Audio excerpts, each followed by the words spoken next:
Hello बच्चों, let's go through the question. देखिए question क्या कह रहा है। क्वेश्चन कह रहा है point 06 kg sample of water and a sample of ice are placed into two compartments A and B that are separated by a conducting wall in a thermally insulated container.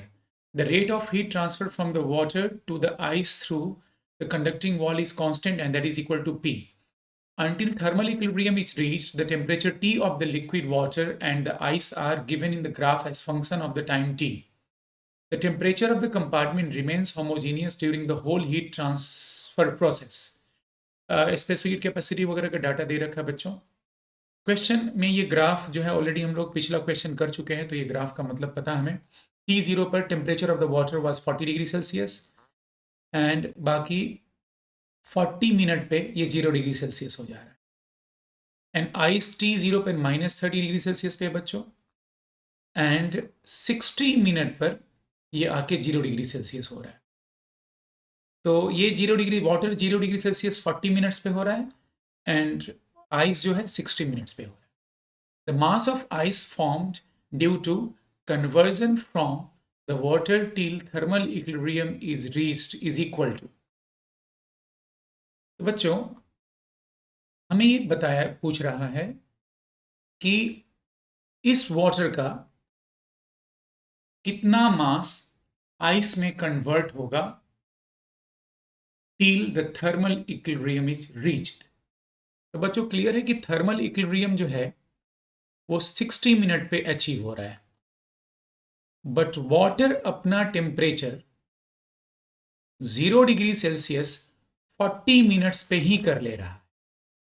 इसका मतलब कि next 20 minutes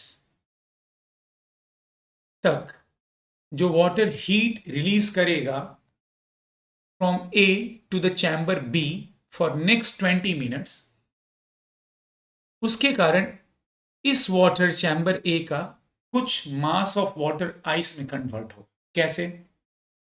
पहले water 40 degree Celsius पे है बच्चों, तो 40 degree Celsius से 0 degree Celsius आने में 40 मिनट्स लगा है बच्चों, और 20 मिनट्स तक इसका टेम्परेचर 0 डिग्री सेल्सियस ही रह रहा है बच्चों। तो यहां तो टेम्परेचर चेंज नहीं हुआ, बट कांस्टेंट रेट से ये पावर सप्लाई कर रहा है।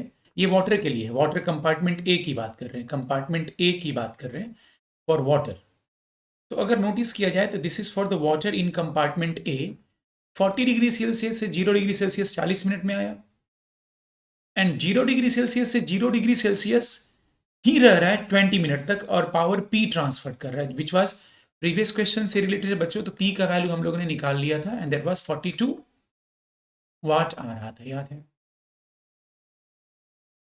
तो बच्चों नोटिस किया जाए, ये जो वाटर है इन कंपार्टमेंट ए का जो वाटर है वो after 40 minutes at T is equal to 40 minutes, ये 0 डिग्री सेल्सियस पे, and T is equals to 40 minutes पे जो कंपार्टमेंट बी का जो आइस है वो -10 डिग्री सेल्सियस पे आ चुका है। देखिए ये -10 डिग्री सेल्सियस पे, ये वाला कट -10 डिग्री सेल्सियस पे 40 मिनट्स पे।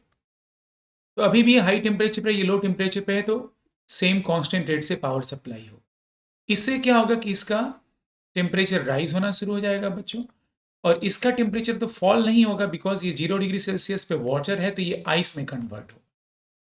अब आपको समझा दूं फाइनल स्टेप कि next 20 minute from T is equal to 40 minutes से T is equal to 60 minute तक जो हीट ट्रांसफर होगा, heat transfer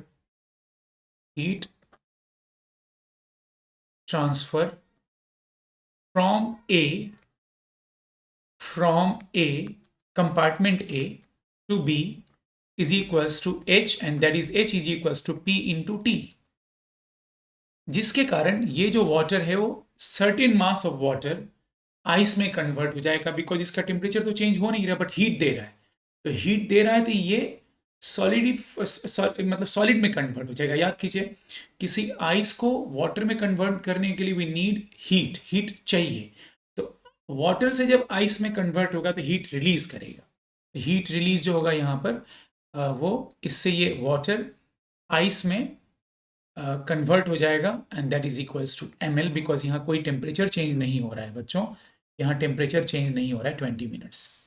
Therefore, mass of water that has been converted into ice is equals to power into time divided by latent heat. This is your answer. Now let us put the value. P is 42 बच्चों, T is 20 minutes को मैंने second में convert कर लिया and L is 3.3 into 10 का power 5 in kilogram.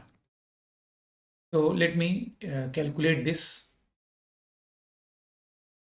This is 42 into 20 into 60 divided by 3.3. This is 0.1527 kilogram. So answer is option B is the right choice for this question because 0.15 kilogram दिया है बच्चों। Significant figure से हम लोग 2 को 5 वाले term तक, 2 सिग्निफिकेंट तक ऊपर से राउंडिंग ऑफ करेंगे तो 0.15 kg ही आएगा बच्चों। तो होप आप लोग समझ गए होंगे बच्चों। स्मार्ट क्वेश्चन है, ट्रिकी क्वेश्चन है, बट आप लोग समझ गए होंगे। तो थैंक यू वेरी मच बच्चों, गॉड ब्लेस।